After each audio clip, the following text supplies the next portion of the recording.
Oh là, je sens que cette info va encore faire jaser dans les commentaires.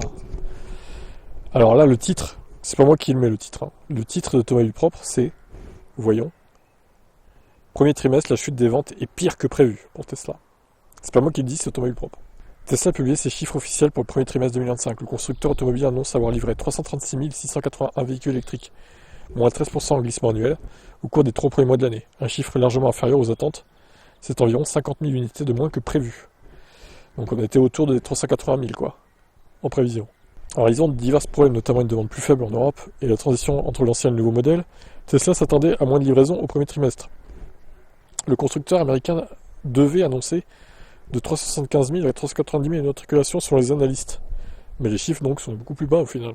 Alors les analystes avaient quand même anticipé le fait qu'il y avait la transition entre les deux modèles Y. Donc dans leurs chiffres, c'était anticipé ça. Donc au final, ça fait quand même une grosse baisse, je trouve. Dans le détail, Tesla a vendu 323 800 modèle 3Y. On ne sait pas le détail, mais je pense qu'il y a beaucoup plus de modèles Y vendus que de modèles Y3 de toute façon. Et 12 881 autres modèles, comprenant donc S, X et Cybertruck. L'ensemble représente une baisse de 13% par rapport au premier trimestre 2024. Donc il y avait 386 000 véhicules livrés à l'époque, et 21% par rapport au premier trimestre 2023. Ils avaient livré 422 000 véhicules, c'était énorme. Donc là, attendez, on est presque à 100 000 de moins par rapport à 2023 en fait. On va dire 90 000 quoi, peu de choses près. C'est énorme, hein. La chute est encore plus importante si on compare ces chiffres avec ceux du trimestre précédent, octobre-décembre 2024, moins 32%. Dans son communiqué de presse, le constructeur a écrit que le changement des lignes du modèle Y dans nos 4 usines a entraîné la perte de plusieurs semaines de production au premier trimestre. Il est sûr que la montée en puissance du nouveau modèle Y se déroule bien. Mais ce sont bien les ventes de la modèle 3 qui inquiètent. De plus, la berline électrique ne devrait normalement pas être affectée par les problèmes d'approvisionnement que rencontre le modèle Y. Pourtant, ses ventes ont baissé de 30% en Europe. Mais foutez-lui un coffre à haillons à cette voiture déjà. Elle se vendra mieux. Et le pauvre coffre à malle, là, c'est dépassé ça maintenant. Il faut autre chose que ça, désolé. L'autre raison qui peut expliquer ce trimestre catastrophique chez Tesla, c'est Musk. C'est son rôle donc au sein du DOGE, le département d'efficacité gouvernementale aux US. Donc il y a des manifs et des dégradations, etc.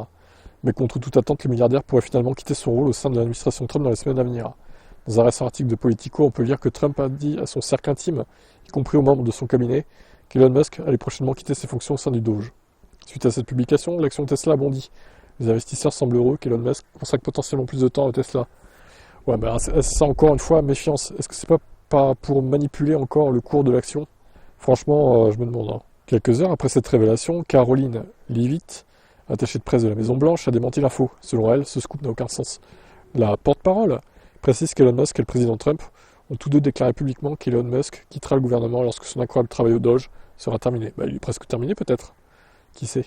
Toutefois, sa crédibilité reste laisse à désirer. En effet, elle a été prise en flagrant délit de mensonge à plusieurs reprises au cours des 2 derniers mois. Au passage, le PDG de Tesla vient de dépenser plus de 25 millions de dollars pour tenter de faire élire un candidat républicain à la Cour suprême dans le Wisconsin, ce qui s'est traduit par un échec retentissant.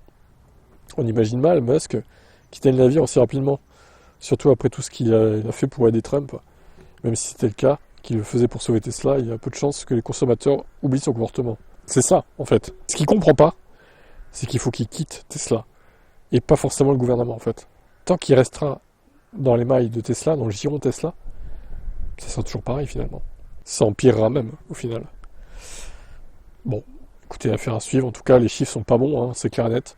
Maintenant, encore une fois, bon, à pondérer quand même. C'est pas catastrophique. C'est en grosse baisse, mais bon. Il faudra voir sur l'ensemble de l'année 2025. Parce que là, pour l'instant, avec le flou entre la transition des deux modèles Y, là, c'est un peu compliqué à voir clair dans les bons chiffres, quoi. Attendons de voir encore dans 2-3 mois. Et on y verra plus clair, je pense.